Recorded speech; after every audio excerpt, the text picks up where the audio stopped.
Barbara, the cat who taught me patience and love.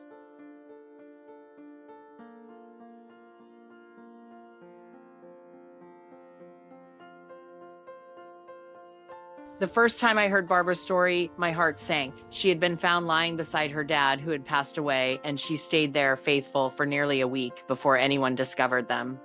When her family realized they couldn't care for her, they brought her to a shelter. And that's where the unthinkable happened. Barbara was labeled unadoptable because she was aggressive and was placed on the euthanasia list.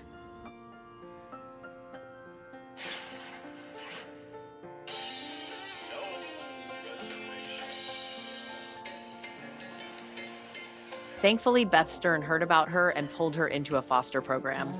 That simple act saved Barbara's life. When I saw her photo and read her story, I felt something stirred deep inside me. I couldn't explain it. I just knew I had to apply to adopt her. Something told me she deserved another chance at happiness.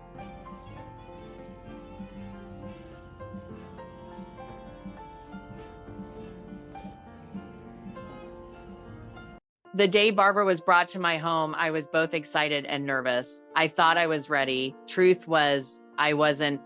The moment she arrived, she bolted straight into my closet and wedged herself deep into the floorboard. That became her hiding place. For an entire week, I barely saw her.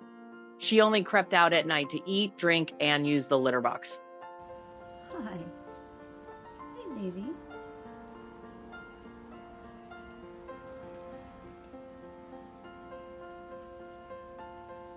It was hard not to feel discouraged. She didn't want to look at me, listen to me, or even acknowledge that I existed. Honestly, it hurt, but I couldn't give up on her. Every day, I sat quietly in that room, speaking softly just so she would know I was there and I wasn't going anywhere.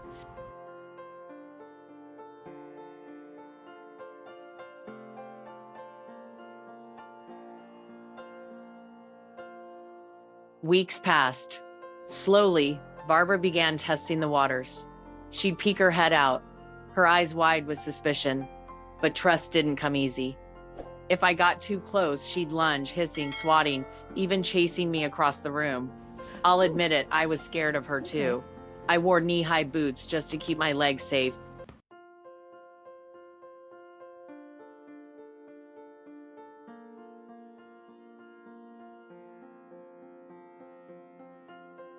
Then one night, everything changed.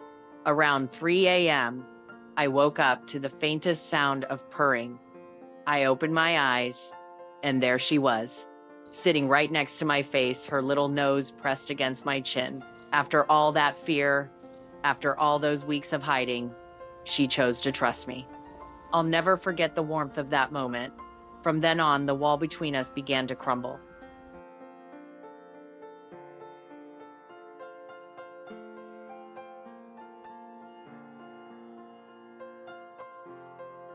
Today, Barbara is nothing like the terrified, angry cat she once was. She's almost too affectionate now, what I jokingly call suffocatingly loving. If I pick up my phone, she squeezes herself into my arms like she's saying, "Put that down and pay attention to me." When I work, she curls up beside me. At night, she presses so close, it's as if she wants to attach herself permanently to my side.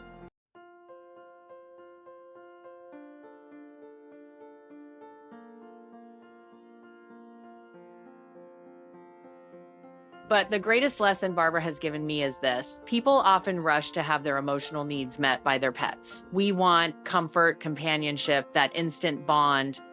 But animals who've been through trauma need something different. They need time, they need space, and they need us to let them decide when they're ready. Real love isn't about forcing closeness.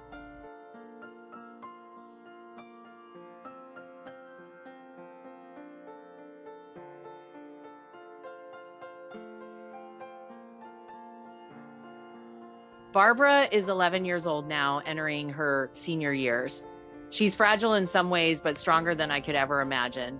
Before me, she spent her whole life with her dad, just the two of them. His coworkers told me his desk was covered with photos of her. He adored her.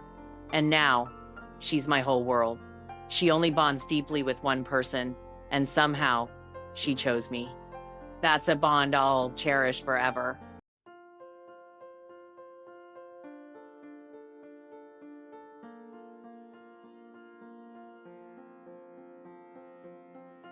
Together, Barbara and I have helped rehome nearly 50 animals. She's become my partner in this rescue work, a living reminder that every animal deserves healing and a second chance. Sometimes I wonder if she carries a piece of her dad's spirit with her.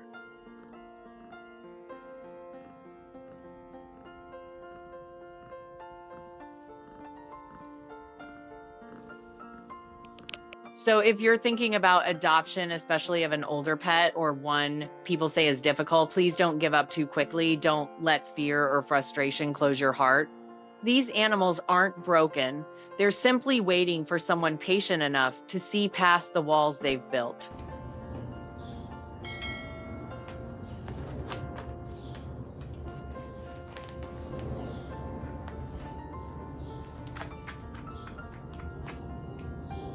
Barbara has taught me that love isn't about fixing an animal. Love is sitting with them in their storm, waiting quietly until they're ready to step out.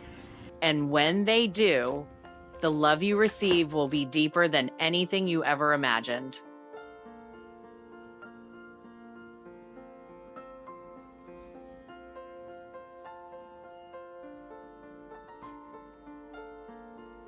If Barbara's story touched your heart, I'd be so grateful if you liked, shared, or followed for more stories like this.